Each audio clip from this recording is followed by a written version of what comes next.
Hi everyone, today we are making bird nests with chocolate eggs. First, let's prepare the almond filling.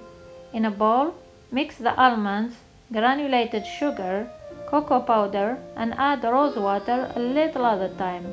Mix with your hands until you obtain a nice paste. Then set aside.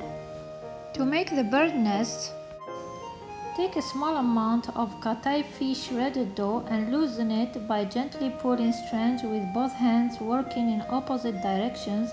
Then place it in a cupcake pan and try to give it the shape of a nest. Brush with melted butter, then add 1 tablespoon of the filling for each nest. Try to press it down to form the inside of the nest. Bake in a 350 degrees Fahrenheit preheated oven for about 25 to 30 minutes or until golden. Immediately dip the nests in sugar syrup. I already shared the recipe on this channel for the sugar syrup.